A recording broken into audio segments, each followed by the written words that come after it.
Beautiful friends, please mute yourself because Randa is going to lead us in our song. This is what we did every week on the street, so I feel like it connects us to our time there. Back up there. And also, hit mute. Okay. Oh, Randa, where are you? Oh, there you are. So if we all sing together, even if we're muted, we can kind of get in harmony and get grounded and get in our bodies. And I put the words in the chat. Most of them you know already, but just, to really nail it here. Woke up this morning with my mind stayed on freedom. I woke up this morning with my mind stayed on freedom. I woke up this morning with my mind stayed on freedom. Hallelujah, hallelujah, hallelujah. Now I woke up this morning with my mind stayed on justice. I woke up this morning with my mind stayed on justice. I woke up this morning with my mind stayed on justice. Hallelujah, hallelujah, hallelujah. Well, I'm singing and shouting with my mind stayed on freedom. I'm singing, shouting with my mind just stayed on freedom. I'm singing and shouting with my mind stayed on freedom. Hallelujah, or justice, yeah. Hallelujah, hallelujah. Here we go. I woke up this morning with my mind stayed on freedom. I woke up this morning with my mind just stayed on freedom. Oh, woke up this morning with my mind stayed on freedom. Hallelujah, hallelujah, hallelujah.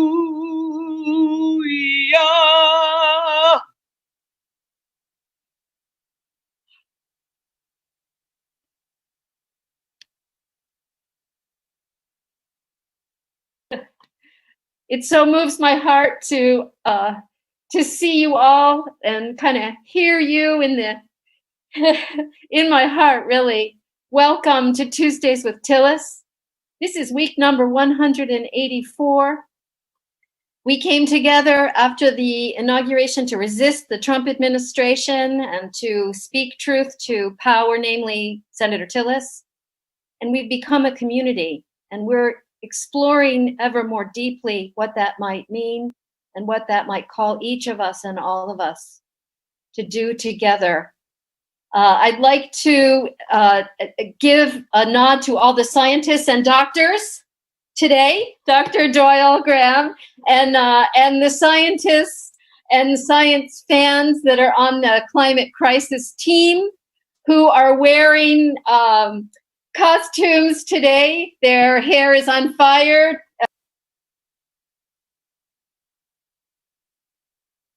Am I muted still? Have I been muted all this time? It was just a sudden kink. You got okay. Back. Anyway, notice Sandy, notice Dave, all the people with red hair, and that's because the planet's on fire, and we're going to hear a little bit about that. Also, notice Lady Liberty in the hospital. Lady Liberty, waiting for grand rounds to come. Certainly making grand rounds more interesting for the medical students and doctors than it would be otherwise. Lots of love to her and healing energy. So we're going to be talking about a couple things, a little report on last Thursday's meeting and follow up from last week about Portland. But first, and we're going to be talking a lot about the election. And of course, the most important thing we can probably do for the climate crisis is kick Donald Trump out. I'm sure the team would agree with that. But I'm going to turn this over to Dave Anderson. And thank you all. And I love your hats and your wigs. Thank you, Karen. It's going to be quick. I have 3 things that I'm going to talk about. So I'm going to do the share screen thing here. And I don't know if people remember this. This was back in the middle of May, but there was an article, some headlines about greenhouse gases, dramatic 17% plunge. Of course, what they didn't say was they were only talking about emissions, not actually the amount of carbon dioxide in the atmosphere. So I wanted to show this. This is from the Scripps Observatory on the Mauna Loa, Hawaii. They have an observation facility there where they measure carbon dioxide on a daily basis, well, actually almost continuous. And this is the 2-year chart going back to about August of last year. And the concentration goes through this cycle every year. It peaks at the end of May. And then the plants in the northern hemisphere start really growing and they suck the carbon dioxide out of the atmosphere, and it declines until about October when they go into dormancy again, and then it rises again. And so we have 2 years of that cycle here. And I measure the low points and then the high points and see how they go from year to year. And over the year, the low points increased by 2.8 and the high point increased by 2.4. And this is when the shutdown occurred. And it's really hard to say whether there's any visible impact there or not. Certainly, is there a graph or chart that we're supposed to be seeing right now? Yeah, there is. And if you're not seeing it, then I got to figure out why. So let me start over. We're just seeing your Washington Post headline.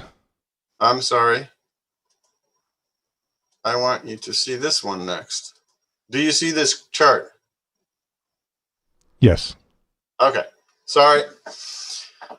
So anyway, bottom to bottom and then top to top, I measure those, and they were 2.8 and 2.4. This might be decreased a little bit because of the reductions in emissions during this time frame. It's really hard to say. And then I have one more thing I want to show you, and I want to see if I can get to it and you see it. No. Okay. Let me stop share again so I can find what I want to show you. And it's this thing here.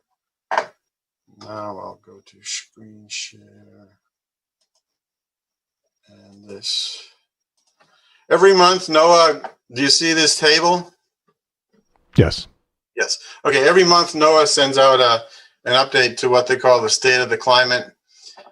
And this is for the period of 2020, January to June. It is the second warmest January to June on record, warmer than last year, and second only to 2016. And the difference in the average temperature is 5/100ths of a degree. So we're very close to where 2016 was in terms of peak. The other thing that I would like to point out is the difference between the land and the ocean. The ocean doesn't warm as much as the land does, and you can see that difference here. The land was almost 2 degrees, whereas the ocean was not quite 1 degree in terms of Celsius. So the warming, you know, there's more warming on the land than the ocean. There's more warming in the Arctic than the ocean. That's all I had to say. If anybody has any questions, otherwise it's back to Karen.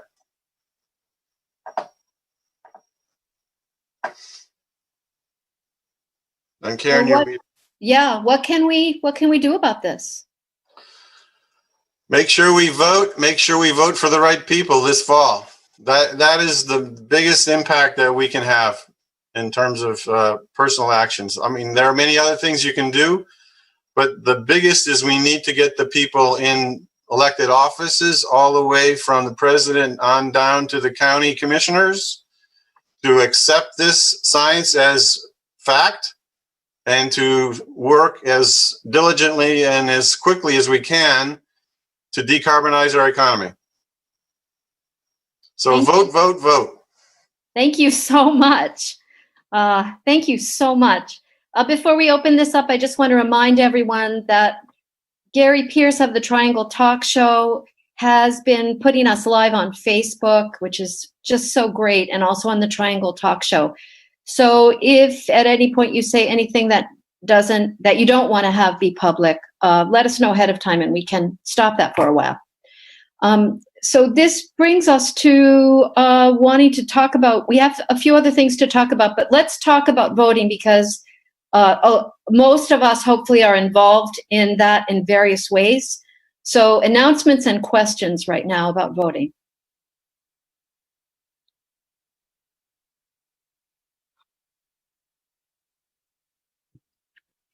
This is Doyle. I have a suggestion.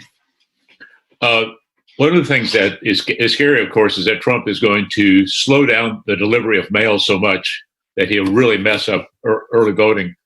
So the Secretary of State of Michigan was on MSNBC a few nights ago, and she was saying that they have drop boxes all over the state, guarded drop boxes.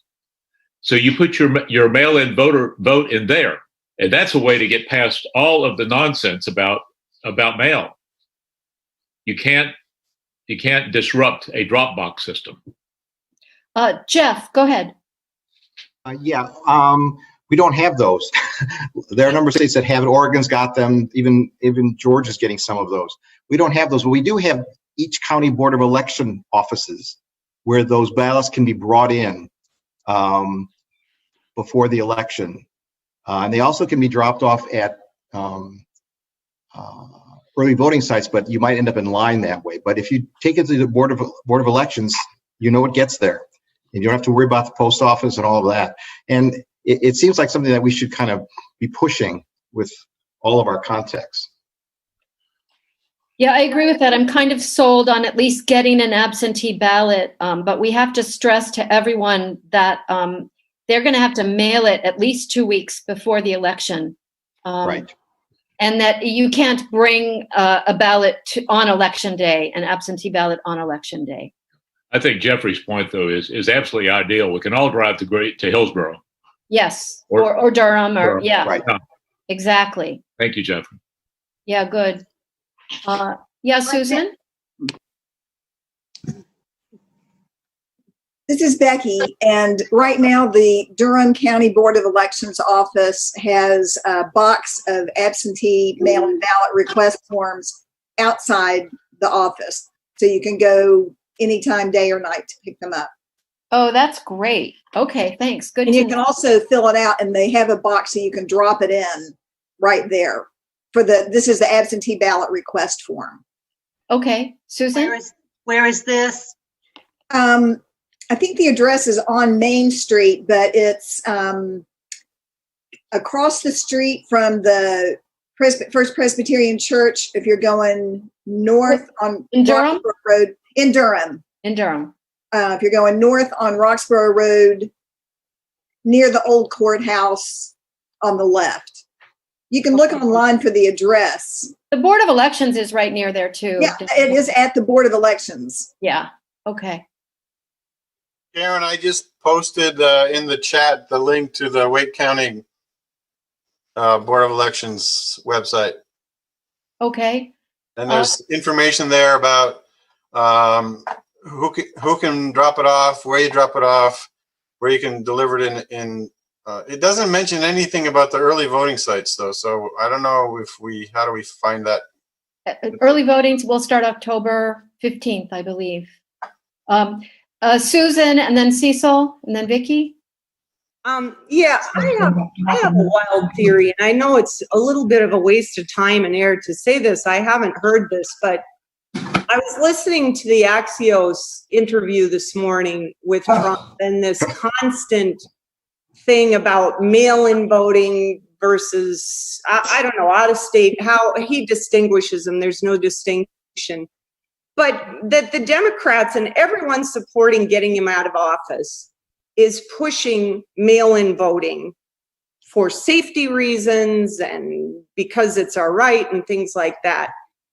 And that the intended outcome from his campaign, because, you know, this is not a guarantee at all for Biden. I know we all agree with that.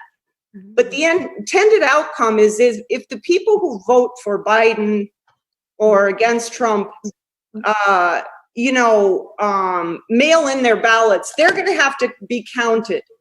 But if his followers go to these sites without masks and vote, the day after, the strategy, has anyone heard this, that the strategy is for him to be declared the winner because the in-person voting is so much to his advantage, whereas the majority are mailing in ballots. I haven't heard it, but I was... Okay, a couple other people want to speak, Susan. Okay. A couple other people want to speak. And I just want to say that paper cannot be hacked. And in many places, there are electronic voting machines that do not have a paper trail. Right. Mail-in voting, it has a paper trail. Yes, Cecil, you were next. Yes, my question was regarding dropping off the absentee ballot at early voting sites. And I heard what David said. I know that's correct. I just wondered if anyone had any other information where they could be dropped off at a voting site during early voting. Yes, during early voting, but not on election day, right? Yeah. Is that confirmed? That's correct. Okay. Early voting is okay. Vicki? Okay. I just want to caution us against making an assumption that we can all just drive to Hillsborough or we can all just pick up ballots. It may be easy for some of us, but not for everybody. And my question is, for those of us who do have the ability to get into a car and go someplace, is it permissible for us to pick up absentee ballot for others? Or no. Are we restricted to picking up just one? I know that we can't pick them up after they're filled in, but to distribute them. No? The forms you can pick up. It's just a blank form. Right. That's what I'm asking. Would we be able to pick up those blank forms and give them to people who aren't able to get there themselves? Yes. So they can mail them. And then they can mail them in. It has to be your own request form, or you can be a close relative. Gotcha. Thank you. Thank you. Yeah. But you can get them online too, very easily. You know that, Vicki, right? You can. Yeah, if you have easy access to a computer and a printer, and not everybody does. Right. Okay. But could we not just print them out though, and that's what I'm thinking. Off of the online, we could print them out and distribute and give them out. Yeah. Yeah. We're talking about printing out the request form, right? Not the actual ballot. Okay. Request form. Yeah, Jeffrey. I want to respond to what Vicki said. You don't have to come to Hillsborough. I mean, those are all available at all of the different Board of Elections.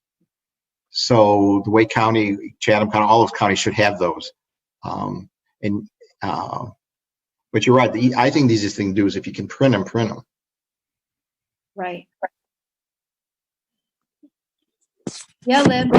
Would it be better to complete the application for the ballot and then hand deliver the application rather than send that through the mail? Wouldn't that be quicker? Yes. Yeah, you can hand deliver the application. I just did that last week.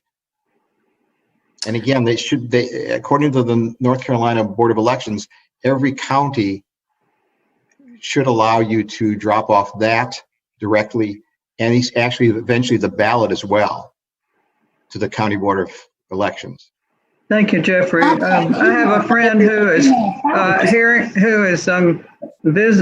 visually impaired, and she went to the Board of Election in Chatham County and filled out as much as she could, and then they helped her with her driver's license part. And she said, as far as she knows, she's done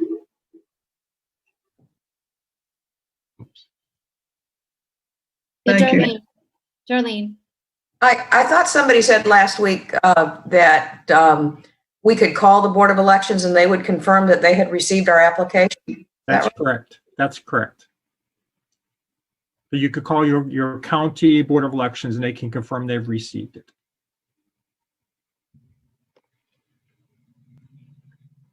Julie?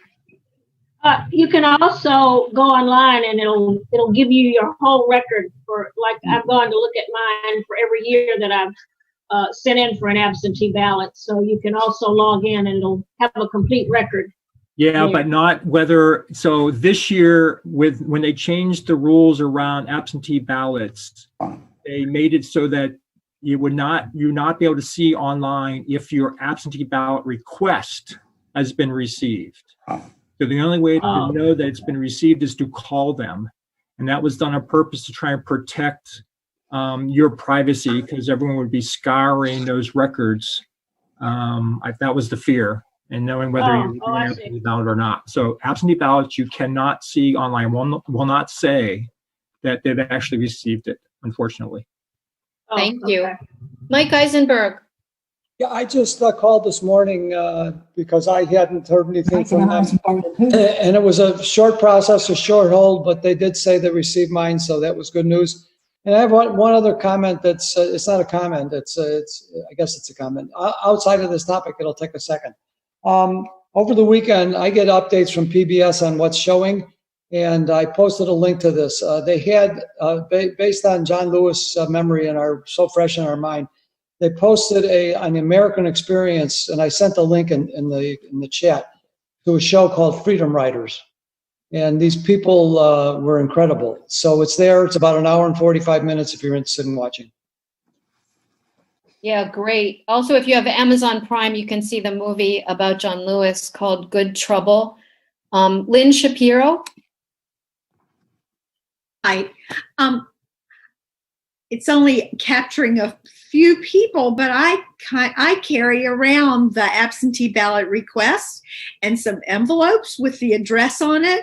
And yesterday I had a workman in the house and I printed the whole thing out for him, addressed the envelopes and put a stamp on it. And I ask every single person I ever talk to anywhere that I don't know. And they thank me usually like they don't know to do this yet. And so I make it like part of my daily activity to pass that on. Every person.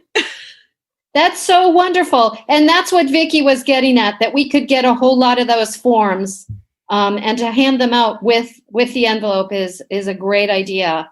Great. Galia. Must not be raising my hand, right? There, I'm unmuting. So this is another part of the problem. And I confirmed this in an article I put in the chat. An absentee ballot by law is not tallied until election day. And so I'm not sure that that's true. I mean, that's what the Wake County spokesman for the elections board said, and that's what I had heard. So I was looking for vary county by county. Yeah, it may vary county by county. I don't know. It may, I guess, but he says it's by law, so it's probably. So just my friend Robin Davis from Now was reminding me that the Supreme Court cut off the vote for Al Gore not winning in Florida. Yeah. And so they're not going to start counting these like when they're coming in, and there's going to be a ton of them, we hope. And I don't know, it's a concern for me because, they have to have the resources allocated to properly do this and make sure they count the darn things. Don't just get cut off counting them. So it's weird that they're not counting them as they come in. I don't understand that, but. Okay, so yeah, Karen is confirming what you're saying. Mark? Yeah, so Wake County doesn't officially declare the election results until 3 days after the election. And they do that so that they can count the absentee ballots. So I know the press is all over wanting to make projections about who won the day of, and that all makes great press. And that's probably not going to occur this time around. So it doesn't have to all get done election day. Well, definitely the most important thing is that we just all vote. Vicky? Galia's right in her memory of the 2004 election with Gore, and because I was in Florida there doing election protection at the time. And the reason that those absentee ballots didn't get counted is that Gore conceded at 1 o'clock the next afternoon. And that won't happen this time. No. No. But that was why all of those ballots went uncounted in that election. Thank you. Jeff? I think that one of the things about the press wanting to announce a victor, I think that what they end up using isn't necessarily unless it's really close, the actual votes. They've got all these post voting interviews that they use. And so they project on it. And I mean, we're not going to have that this year because there'll be far fewer people to talk to because of so many votes by mail. So I think that the press is probably going to be much more restricted or limited in terms of, declaring winners of states and all of that. So just one thing is that we all have to prepare everyone we know for the fact that we won't know on election night, or probably not the next day or for a little while, who won the election, maybe. And stress also that this needs to be a landslide. It really needs to be a landslide. And the most important thing is that we all find a way to vote that works for us. I don't think there's any big right answer going in person or absentee ballot. And also this, you all know this, but Trump is going to do anything to undermine this election. Foreign interference, hacking voting machines, every single thing. He really has transferred all of his energy now from governing the country to undermining the election. Well, he's already started that, right? So, with the interview with the CNN, the Fox News guy, I forget his name. Trump was saying, it could be days until we know what the results are. And he's making that look like that's an automatic trigger that things are all screwed up. And that's not the fact. So, again, we just need to be clear with our friends and family of what's really going on so that noise gets canceled out. I really appreciate all of your questions and comments and how much we're all working on this. We can come back to it, but I just want to transition a little bit to some follow-up from last week. Jewel and Gary Pierce have worked together to create a beautiful edited 1.5 hour video of Ted talking about what happened in Portland. And we learned so much from what happened in Portland. And you're all aware that as soon as the feds left, we were back to peaceful protests. And we're not out of the woods yet, but the take home, one of them for me, is that those protesters held the line. They showed up every single night. There were more of them every night. And for the most part, they were peaceful. And so last Thursday, there was a second Zoom. And I'm sorry, there was a lot of confusion because there were 3 different Zooms last week and a lot of people were on the wrong Zoom. So I just want to report that was a really great discussion too. On Tuesday, we had 82 people, which was the most that we've ever had for a Tuesday. But there were still over 30 that came on Thursday. And we kind of arrived at these 3 priorities for us right now. And I just want to say what those are. I bet you all agree with it, but I just want to run that by you. The first one is voting and the November election, because every day we see how high the stakes are that we must defeat every Republican in office. And then the second is we really took to heart the lessons from Portland and realized that we have to get ready in case we need Hong Kong style crowds to pour into the streets in November, in case Trump not only decides not to concede, but also decides to stay in the White House. And so what that led to was a discussion about how we really need to train ourselves in nonviolent direct action. And so there's a lot of ways that we might do that, but one of them, Libby has been exploring for us. And Libby, would you mind just talking about that a little bit? Sure. I think all of us agreed that we already had Ready the Ground, which is an organization that has been doing nonviolent training here in Durham. So they have been trying to figure out how to do nonviolent training online, which is very, very difficult because most of us have been trained already in some form or fashion on nonviolent principles and forming lines and just memorizing and owning people. We're losing you a little bit. Okay, let me enter another room. Well, anyway, they are, Karen is going to be the point person, but August the 12th, they are meeting together to decide how in the world they can train online, all of us. So that's where we are now, waiting for their ingenuity and how they're going to do something online. Most of the time, these nonviolent training sessions last a couple days, and they're very intense. So we really need to be committed to doing that.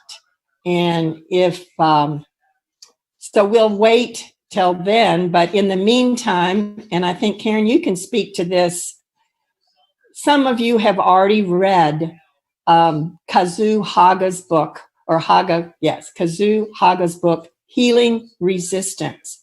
And we all agreed that, first of all, we need to get ourselves in that same position where we ourselves are peaceful people. And when you run up against a Trumpite or somebody that disagrees with you, how do you respond? We do not need hatred in our hearts. We don't need to be argumentative. How do we get there? And that is a lifelong process because we hold a lot of anger, just like, people on the streets, they're angry. How do we channel that anger into nonviolence? So I think that's it. Thank you so much. Thank you so much, Libby. I don't know about you, but I kind of felt like something fundamental shifted during John Lewis's funeral. Something happened. I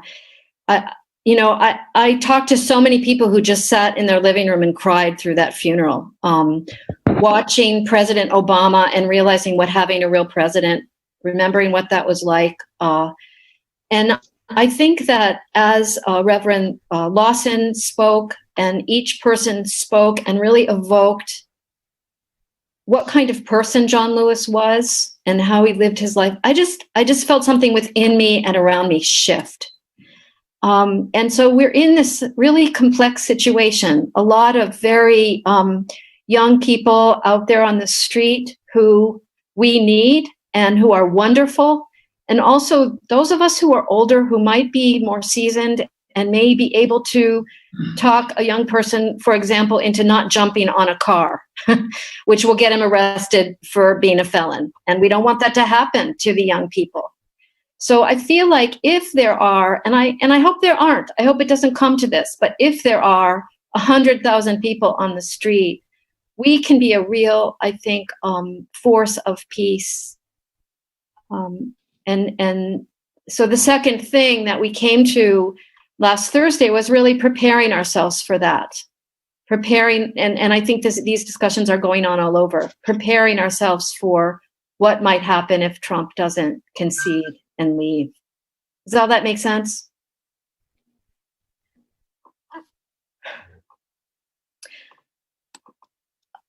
Yeah, Randa? So I want to just mention Portland versus what you're talking about, or we're talking about, in terms of the election issue. And this was brought to my attention by Jade, and it's nothing new to a number of people on this call. And Elena has talked about it a number of times, which is white people leading the way on a level that is a problem in terms of inclusivity. So I don't know if that's anything we can even begin to discuss, since it's a life's work, all of it, just like Libby just said about nonviolence. But it's a piece of the puzzle, and I just want to throw it in. And someone might even have already written about it on the chat. I just know that in Portland, suddenly there we were looking at white people and some more white people, and it was a Black Lives Matter situation. Yeah, I don't quite have all the words, but in the mix. Right. Right.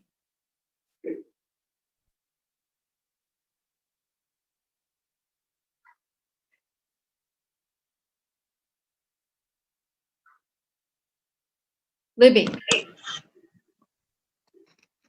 you're muted. I unmuted somehow.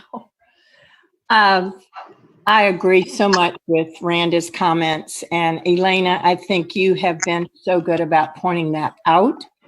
I think, though, us white folks need to be trained to follow also and to listen.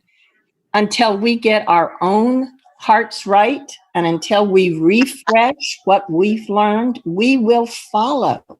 And we need to join whatever organizing is being done. This is a fight for, and the young people have set the tone. Now, some of the young people may not have gone through nonviolent training, but I think we need to learn and listen. But that's just some of my comments. Yeah. To Randa's point, I would say that I know that there are, I have heard, I don't know for a fact, but I have heard that after or during Portland, there was a push and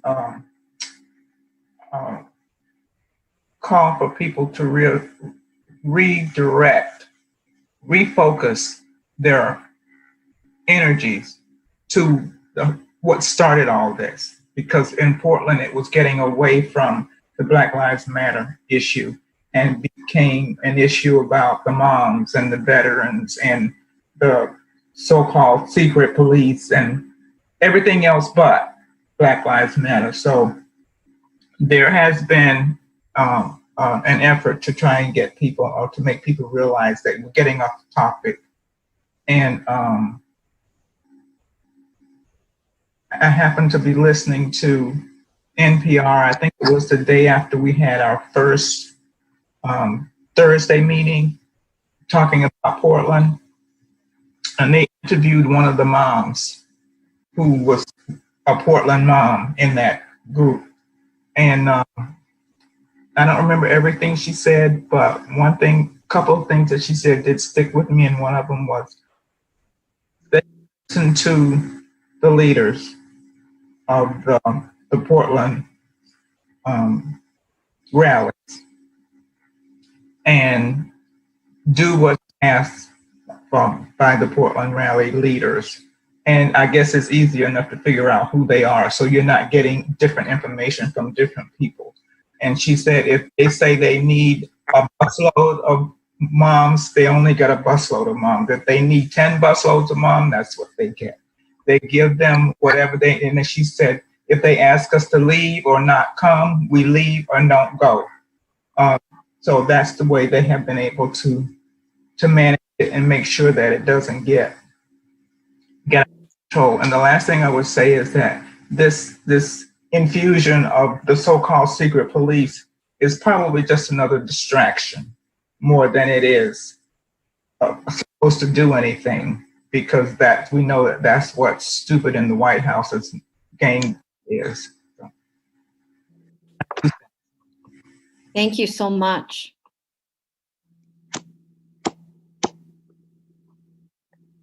And I know part of the discussion in Portland was around keeping people safe.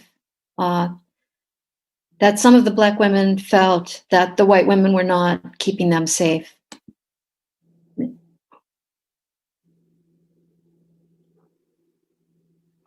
We just have to keep unlearning all these habits of domination that we learned, some of us so well, from our culture.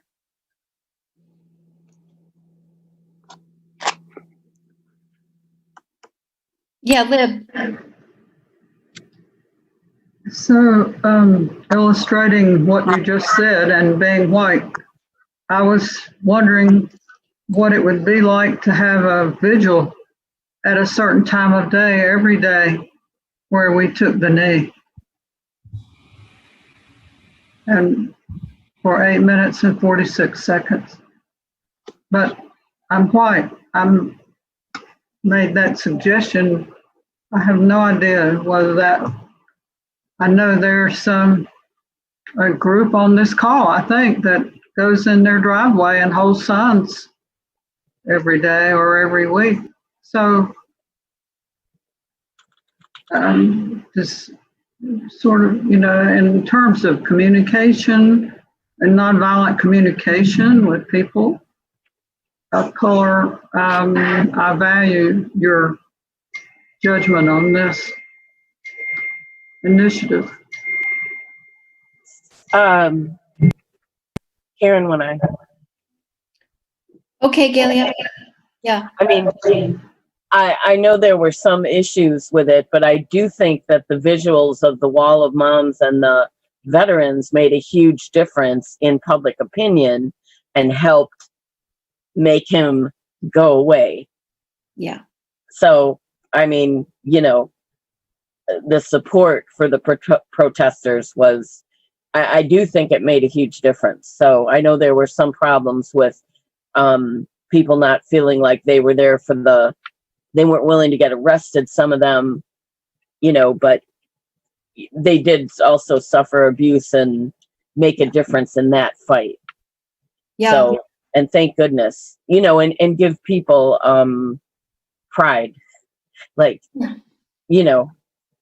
so.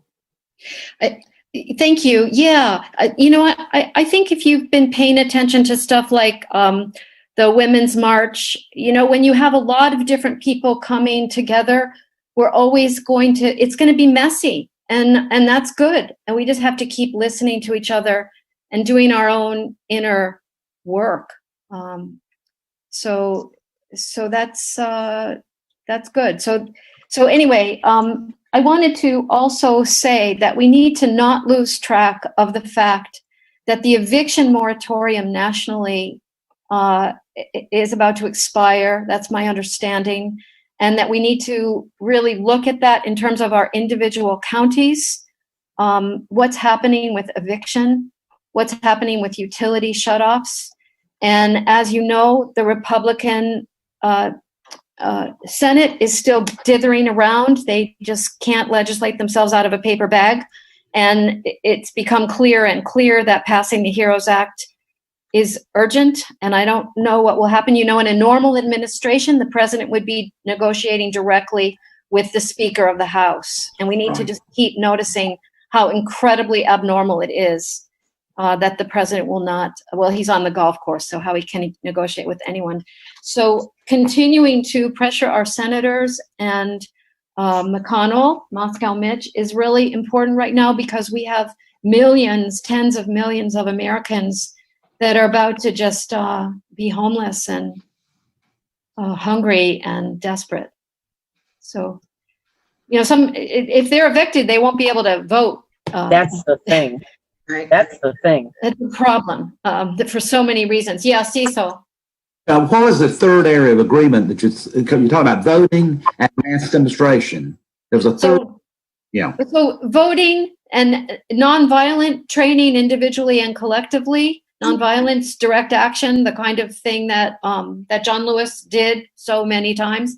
And then the third thing is keeping pressure on our elected officials. Gotcha. Okay. And that includes, that includes ridiculing them on Twitter, which some of us are having a lot of fun doing, because the ads that Trump and the GOP are putting out are just so ridiculous. Yeah, go ahead, Darlene. I was on the Moral Mondays with Reverend Barber yesterday, and I believe the whole point of that was to get people to just swamp McConnell's telephone with calls to basically get the HEROES Act passed, but to get him off his rear end and do something. So make your calls to Mitch McConnell's office. And also Tillis and Burr, of course. Right. Yeah, Suzanne, Amy, you've had your hands up for a while, I think. Do you still want to talk? Yeah, did any of you get a call from Tom Tillis saying that he was having a telephone town hall? This was about 5 minutes, I think, before it was supposed to start. Anyway, we listened to the message. I didn't go on to the town hall, but if any of you have had, I guess, listened to his telephone town halls before, it's all orchestrated. He takes the questions that he wants to answer, and so I just wondered if it was a select group of people or if everybody got that. Anyone else ever get? No. I would say if he ever calls you, you might want to be on the call, even though it's really nauseating. You might have a better chance of having your questions answered. But I did get one a couple of months ago, and my wife Mamata got one the other day. Okay. Karen, I Yes. wanted to say that I attended the first public hearing for the racial equity task force that Josh Stein and Anita Earls are on that task force. And one of the things we can do, which is, a real dedicated thing, is to go to things like that, because I know that one person spoke up about the young woman who is facing redoubled charges for voting illegally because she was a felon. And that several other cases were brought before for this justice task force. But I attend the Wake County Commission meetings and the Planning Commission for the city of Raleigh, because I live in Raleigh, and also the city council meetings. The Wake Commission has just put out a pretty comprehensive plan to help people who are getting evicted and housing using the care money. But I'm really worried in Raleigh because while they say they want affordable housing, they're really, that big stadium in South Raleigh is coming up. They said they would have plans by September, and because it's all by Zoom, people don't hear about the meetings. So I'm happy to post that because I'll be there, but it's pretty boring to sit there all morning on Tuesdays into the late evening because they go really late. So, but that's a real duty. When you have your eye on them, they realize who's there. Yes. And they'll do better. So good. But that justice task force is going to do a good job, I think. Okay, good. Thank you so much.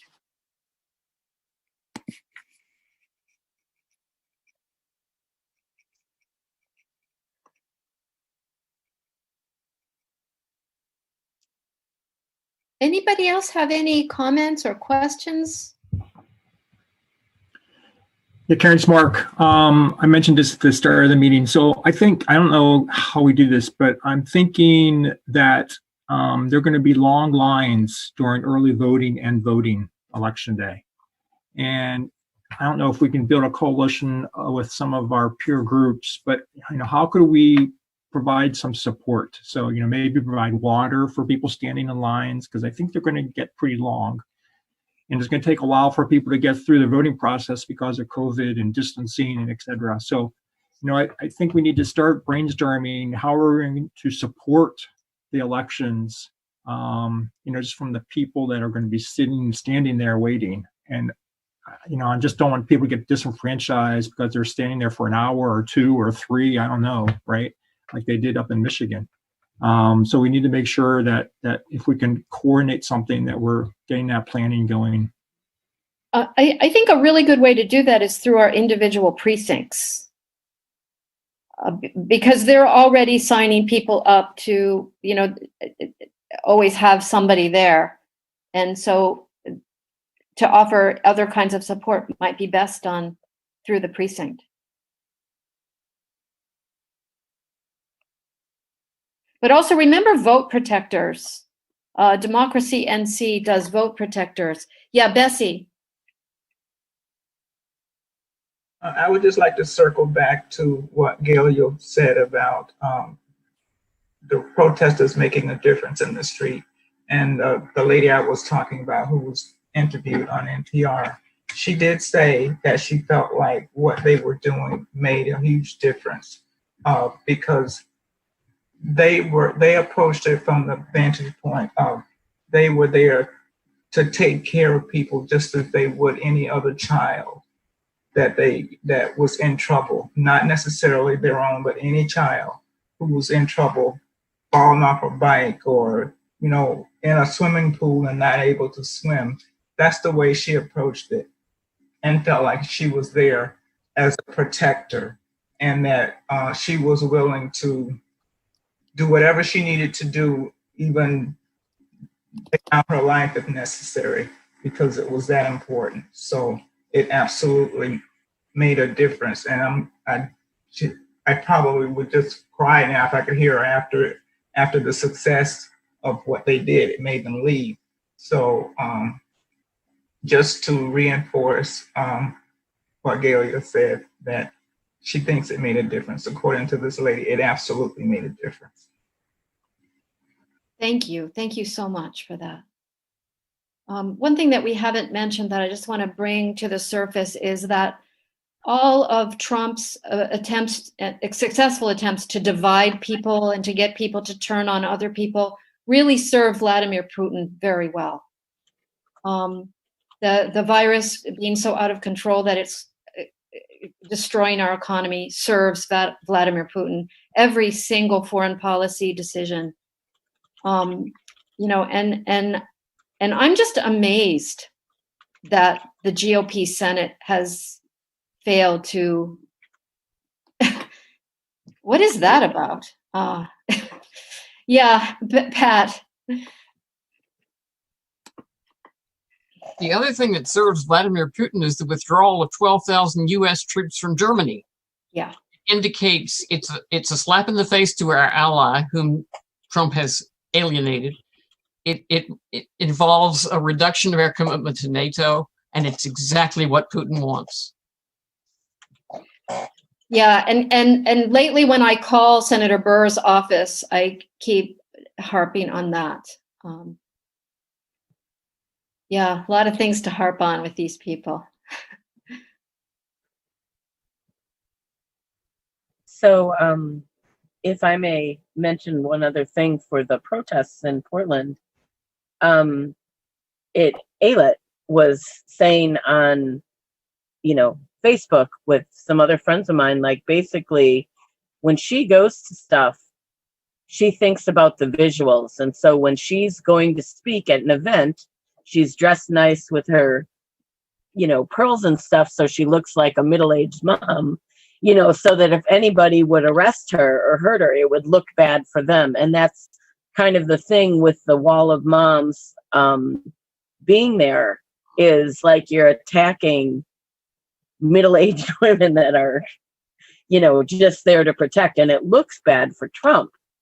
And that's something to consider in all of our protests, is just, kind of dramatic effects. So anyway. Thank you. So we just have a few minutes left, and we haven't really talked about the virus. Doyle, I haven't asked you ahead of time to speak, but we only have about 2 minutes left anyway before we do the closing song. But can you just pipe up your take on what's happening with the virus? Well, I think that all the denial that took place at the encouragement of Trump is now bearing rotten fruit. I think that the red states now have just been inundated with the virus. And I think the really tragic thing that's happened in this country has been that the scientists are not being listened to. They just don't have, Fauci and Burke, get progressively squeezed out. And that there are actually people who will listen to Trump go on and on about hydroxychloroquine. It's just absurd. So I think we're in for a really rough time. I think about my grandchildren and how hard it is to be with them. And I think this is another year, 2 years, before we're going to be past this. And we just got to get in on, adjusting to that and making the best of it that we can. But going back to what's been said, we simply have to win in November. There's just no way out of this. The craziness of this administration just is phenomenal. We just cannot stand this anymore. Thank you. Perfectly said. Thank you so much. Okay. Let's have the closing song and then the closing by Susan. Okay, and Karen, do I have share screen? You do?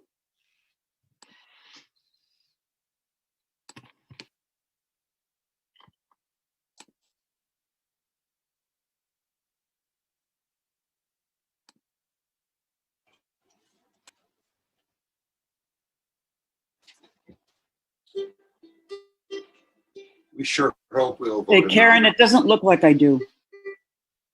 Uh-oh.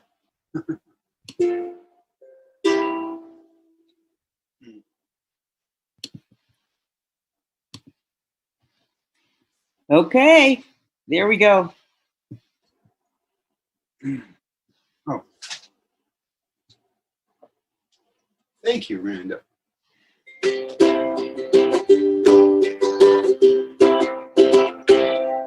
If you don't like who's in there, vote them out.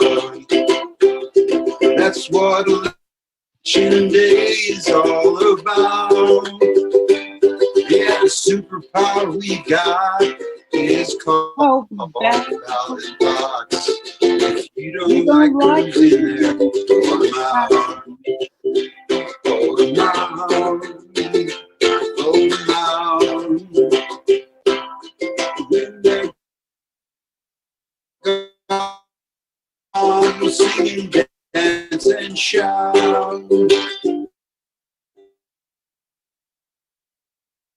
Like who's in there, vote them out.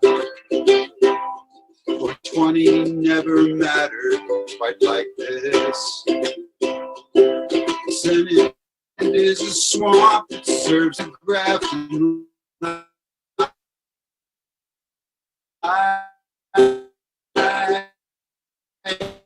Get the White House sanitized. That nasty virus Trump must be voted out.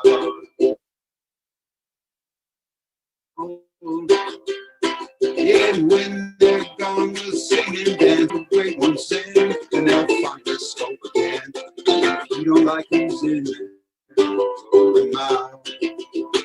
Yeah, we're in the streets and we are strong.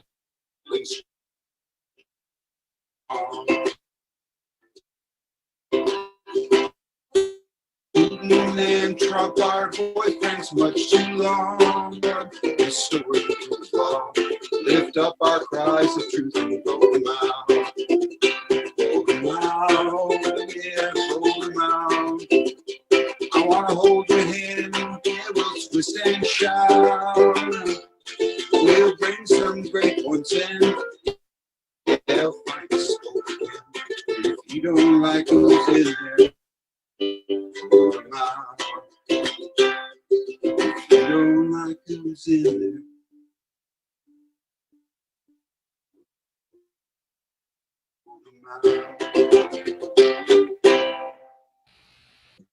or drag him out, whatever is necessary.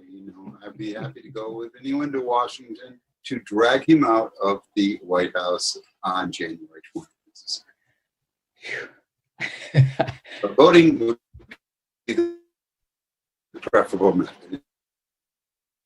Just simply walking away with normal. I'm envisioning singing him out, serenading with this chorus. Thank you, Michael. Wow. Gosh, we are, I'm just so grateful for this time together. You know, some of you may have seen a picture this morning from Oak Island, a very powerful picture. I'll post a link to it. It's a picture of the flag, American flag, literally torn in two, right down horizontally. So it just is totally divided. And what a symbol that is of these times, how divided we are in so many ways, as we've discussed. But our hearts do go out to the coastal areas and all the poor and suffering, those who are suffering there, the ill, those who feel the impact of such storms most deeply, always. Back to where we started this meeting with the climate emergency we're in, the rising waters, floods. Sometimes it feels there's so many emergencies going on simultaneously. So many fires to put out, it's hard to keep up. It's hard to know what to do. But we gather here to mend the flag, to get out our thread, to keep each other safe, get each other to the other side, to find new threads in this safe place where we can hold each other accountable, challenge each other to envision a new way of being together and of creating the country we dream of, where there is truly liberty for all. We gather here to reclaim the power that's gone out, to turn the lights back on, to flood the phone lines and the ballot boxes and the streets if we need to. That's what it's going to take to mend that flag. So pick up your thread, hold on to it, and let's get about the work of mending.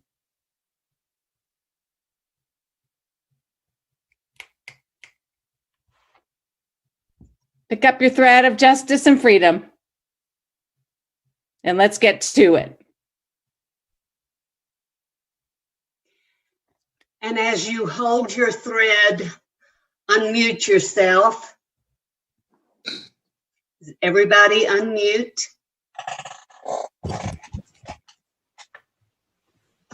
Forward together. Not one step back.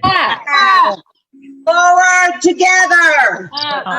One step back. Forward together. Not one step back.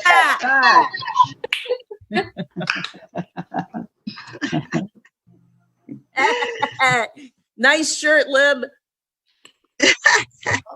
Friends of the earth. My shirt. Yes. Nice. Thank you all so much. Thank you all so much. Thank you. Karen, Love you. Are we meeting on Thursday? No. Just next Tuesday. Okay.